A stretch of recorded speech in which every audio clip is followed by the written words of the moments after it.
nama saya Ursula Agnia dengan nomor absen 22 dan NIM 2401072033. Saya akan menjelaskan materi akuntansi manajemen dengan topik Balance Scorecard. Yang pertama ada sejarah Balance Scorecard. Balance Scorecard pertama kali diperkenalkan pada awal tahun 1990-an oleh Robert S. Kaplan dan David P. Norton. Gagasan ini muncul dari sebuah studi penelitian tentang pengukuran kinerja dalam organisasi masa depan. Awalnya, Balance Scorecard dikembangkan untuk mengatasi keterbatasan sistem akuntansi tradisional yang hanya berfokus pada ukuran keuangan masa lalu. Kaplan dan Norton berargumen bahwa mengelola perusahaan hanya berdasarkan angka keuangan ibarat mengemudikan pesawat hanya berdasar indikator ketinggian tanpa melihat radar cuaca dan bahan bakar. Materi yang kedua yaitu pengertian Balance Scorecard. Secara etimologi, Balance Scorecard terdiri dari dua kata. Yang pertama ada balance dan scorecard. Balance atau berimbang menunjukkan keseimbangan antara kinerja keuangan dan non-keuangan, jangka pendek dan jangka panjang, serta indikator internal dan eksternal. Yang kedua ada scorecard atau kartu skor. Kartu yang digunakan untuk mencatat skor hasil kinerja yang juga dapat digunakan untuk merencanakan skor yang hendak dicapai di masa depan. Menurut Hansen dan Mowen, Balance Scorecard adalah sistem manajemen strategis yang mendefinisikan sistem akuntansi pertanggungjawaban berdasarkan strategi. Materi yang ketiga adalah peranan ukuran kinerja. Dalam kerangka Balance Scorecard, ukuran kinerja memiliki 3 peran utama. Yang pertama sebagai alat komunikasi untuk menerjemahkan visi dan strategi organisasi ke dalam istilah operasional yang dapat dipahami semua karyawan. Yang kedua sebagai alat motivasi, mendorong perilaku karyawan agar selaras dengan tujuan strategi organisasi.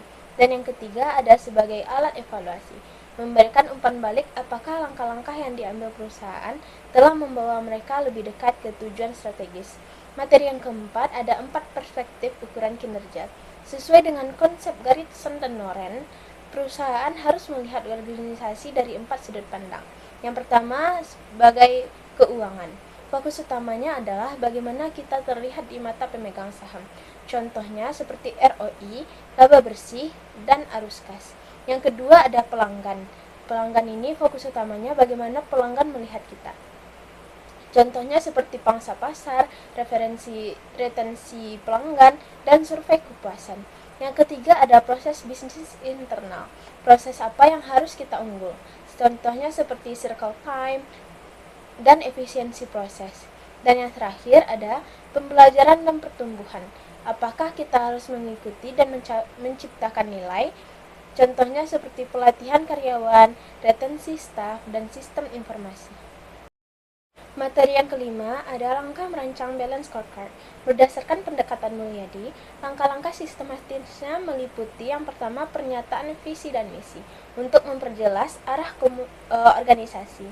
Yang kedua ada analisis strategis, mengidentifikasi kekuatan, kelemahan, peluang, dan ancaman. Yang ketiga ada sasaran strategis untuk menetapkan apa yang ingin dicapai di setiap perspektif.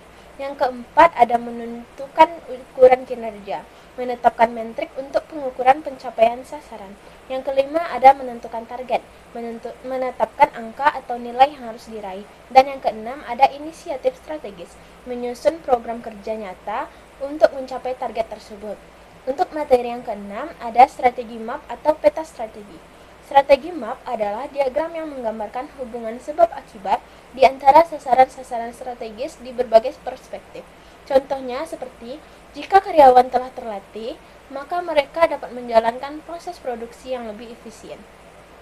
Proses yang efisien menghasilkan produk berkualitas tinggi sehingga pelanggan puas. Pelanggan yang puas akan loyal dan meningkatkan pendapatan perusahaan dalam bidang keuangan. Materi yang terakhir yaitu kelebihan dan kelemahan Balance Scorecard. Untuk kelebihan Balance Scorecard, yang pertama ada komprehensif, yaitu tidak hanya melihat hasil akhir atau keuangan, tetapi juga pemacu kinerja. Yang kedua ada koheren, menghubungkan setiap tindakan karyawan dengan visi besar perusahaan.